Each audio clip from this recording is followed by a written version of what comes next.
Hey, what is up, everybody? I am Jason, and you're watching my channel, Micro Investor. So in this video, we're going to be talking about Roku stock, and this is actually a very interesting stock. I'm surprised that I've never actually covered it on my channel. So there's a few different things we're going to cover in this video. We're going to cover what does Roku actually do that makes them so valuable, what do the analysts think about Roku, and ARK Invest has been buying Roku. How many shares have they bought? So we're going to cover all that in this video. If you guys don't mind, please do me a huge favor and also be sure to smash, destroy, and annihilate that like button because it does help me out with the YouTube algorithm, helps spread this video to more people that might find it interesting, and also subscribe if you have not already. Now let's get to this.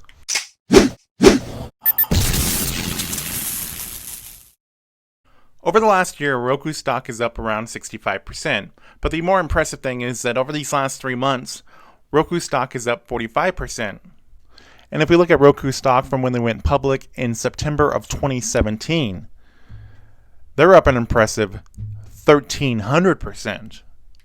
So a little bit of background on Roku. So Roku was founded in 2002 by Anthony Wood after he sold his successful DVR company Replay TV in 2001. From 2002 to 2007, Roku would make devices that would work for streaming internet radio. Anthony Woods would go on and have on-again, off-again conversations with Netflix, talking about getting into streaming, but those conversations didn't really go anywhere for a long time. That is until that Netflix was looking to hire somebody for a vice president position in internet TV. Now Woods decided, hey, if he can't get them to be interested in wanting to jump on board with Roku, he might as well try to get a job at the company.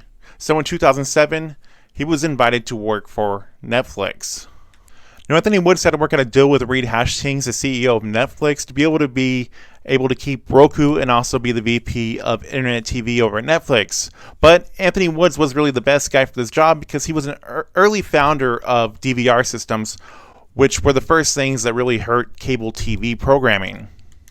Now, how Netflix became this big streaming giant, Anthony Woods got together a team to build a Netflix player. They then tested that out on beta on the PC, and then eventually licensed that out to video game companies like Xbox, PlayStation, and Wii.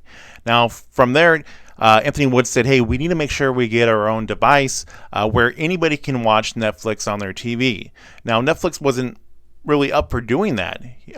And so Anthony Woods pitched the idea saying, hey, what if my company Roku makes a device that can get the Netflix player on it, and then anybody can watch it. So the first Roku TV streaming device, the N1000, was made in partnership with Netflix. And that was the best decision that Netflix could have ever made, because from that point, Netflix streaming became giant, became much bigger than their DVD rental business, which eventually that became obsolete. And Roku, from that point, completely changed the way that everybody watched TV. Soon after the streaming device came out, Anthony Woods then left his job over at Netflix to just focus on Roku. More and more streaming services then started coming out, like Hulu, Prime Video, YouTube became available for TV. So this became a space that became really big. A lot of people wanted to get into it. Google, Amazon, Apple, everybody wanted into the streaming space. And all these TV companies are like, hey, we're going to now start making smart TVs that can have all these applications on it, and everybody can just watch all their programs on just our TVs. They don't need to go buy another device. Now, what separated Roku from these smart TVs that were coming out was that millions of people had already bought in Rokus. They were able to buy at Walmart for very cheap, and people were buying multiples of Rokus to get them in other rooms in their houses so they can watch Netflix and all that stuff. And different companies were making applications that would run on Rokus, and they weren't making the applications that can run on these different smart TVs that were coming out, because many companies were trying to do that. So these smart TVs mainly just catered to the big streaming services, while Roku had, endless amounts of streaming companies that were doing business with them. So then by 2014, Roku decided that they were going to expand from their devices and start licensing out their operating system to other TV manufacturers. So TCL and Philips were the first ones to jump on. Then many other companies started to jump on from there. Now, here in 2020, Roku now has a 40% market share of the smart TV industry. But when Roku stock went public in September 2017 for about $15 a share, many analysts thought that Roku had way too much competition and to be cautious with investing in the stock. Now, they've proved analysts wrong over and over and over again. Now, as far as the streaming industry, there is a lot of competition. There's competition with HBO trying to compete with Netflix, but that doesn't have any sort of effect with Roku. Roku is a big part of the entire ecosystem that all these companies kind of have to run with. So, say for example, the Fire TV, which a lot of people thought was going to be a big competitor to Roku.